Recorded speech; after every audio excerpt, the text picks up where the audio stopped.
ಶಾಂತಿಯನ್ನು ಕೂಡಿಸ್ಕೋಬೇಕು ಅಂದರೆ, ನೆಮ್ಮದಿಯನ್ನು ಕೂಡಿಸ್ಕೋಬೇಕು ಅಂದರೆ, ಸಮಾಧಾನವನ್ನು ಕೂಡಿಸ್ಕೋಬೇಕು ಅಂದರೆ, ಪ್ರೇಮವನ್ನು ಕೂಡಿಸ್ಕೋಬೇಕು ಅಂತ ಅಂದರೆ ದ್ವೇಷವನ್ನು ಬಿಡಬೇಕು, ಕೋಪವನ್ನು ಬಿಡಬೇಕು, ಅಹಂಕಾರವನ್ನು ಬಿಡಬೇಕು, ದುರಾಲೋಚನೆಗಳನ್ನು ಬಿಡಬೇಕು,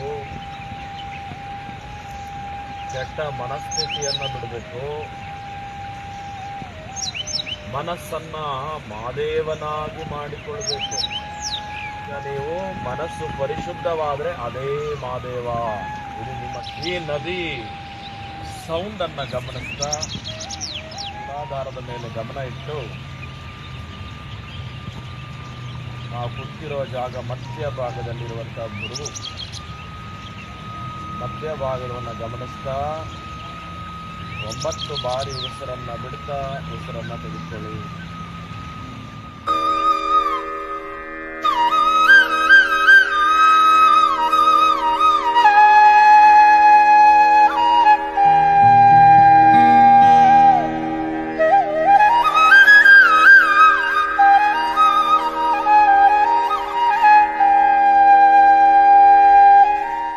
ಗ್ರಹ ದೋಷಗಳಾಗ್ಬೋದು, ಜನ್ಮಾಂತರ ದೋಷಗಳಾಗ್ಬೋದು, ಪ್ರಾರಬ್ಧ ದೋಷ ಆಗ್ಬೋದು, ದೈವ ನಿಂದನೆ ಆಗ್ಬೋದು.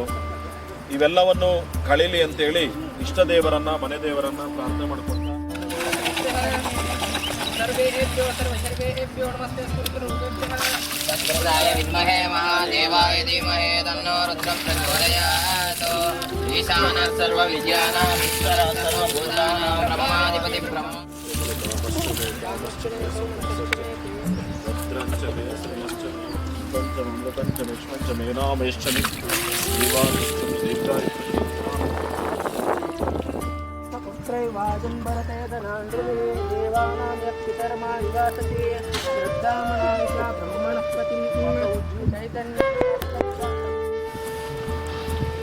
ओम सहस्रशीर्षा पुरुषः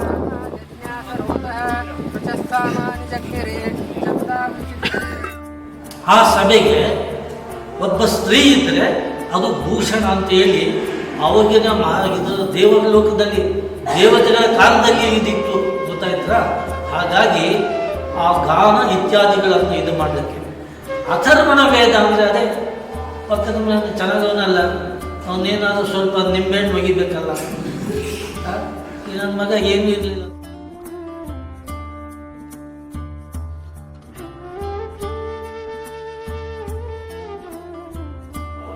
ಋಗ್ವೇದ, ಯಜುರ್ವೇದ, ಸಾಮವೇದ, ಅವೆಲ್ಲ ಕಾಲಗಳು. ನಾವು ಬಂದಾಗ ಒಂಥರ ಯಾವಾಗ ಬೇಗ ಆಗುತ್ತೆ ಅಂದ್ಕೊಂಡು, ಇವಾಗ ನೋಡಿದ್ರೆ ಎಷ್ಟು ಬೇಗ ಆಗೋಯ್ತಲ್ಲ. 3 ದಿವಸ, ಇನ್ನೊಂದು 2 ದಿವಸ ಇದ್ದೀರ ಚೆನ್ನಾಗಿರ್ತದೆ, ಏನಾದ್ರು ಕಲಿಯೋದು, ಇನ್ನೂ ಏನಾದ್ರು ಮಾಡೋದು ಅಂತ ಇರ್ತಿತ್ತು. ಬರಲ್ಲ ಅಂತಿದ್ದವಳು ಬಂದೆ, 3 ದಿನ ಇದ್ದೆ. ಸೊ ಒಂದು ಕಡೆ ಬೇಜಾರಾಗುತ್ತೆ ಹೋಗೋಕ್ಕೆ. ಎಲ್ಲರೂ ಒಂಥರ ಬ್ರದರ್ ಕನ್ಸರ್ನ್, ಸಿಸ್ಟರ್ ಕನ್ಸರ್ನ್ ಆ ಕ್ರಿಯೆಗಳು ನಾವೆಲ್ಲೂ ನೋಡಿದ್ವಿ. ದೇವರಿಗೆ ಅಭಿಷೇಕ ಮಾಡೋದ್ರೆ ಮನುಷ್ಯನ ಅಭಿಷೇಕ ಮಾಡಿ ಅದೆಷ್ಟು ತಗೊಂಡೋಗುತ್ತೆ ಮನುಷ್ಯನ ಅಂದರೆ ನಾನೇ ದೇವರು ಇದು ಅಷ್ಟು ಎಷ್ಟು ಯಾವಾಗಾಗುತ್ತೋ ಗೊತ್ತಿಲ್ಲ. ಬಟ್ ಅದು ನಮ್ಮಲ್ಲಿದೆ ಅಂತ ಅವರು ತೋರಿಸ್ಕೊಟ್ಟಿದ್ದಾರೆ. ಅಂದರೆ ಅವರು ನಮ್ಮನ್ನು ನೋಡಿದ್ದಾರೆ, ನಮ್ಮಲ್ಲಿ ಥರ ನೋಡಿ ನಮ್ಗೆ ಅಭಿಷೇಕ ಮಾಡಿದ್ದಾರೆ ಅಂತ ಒಂದು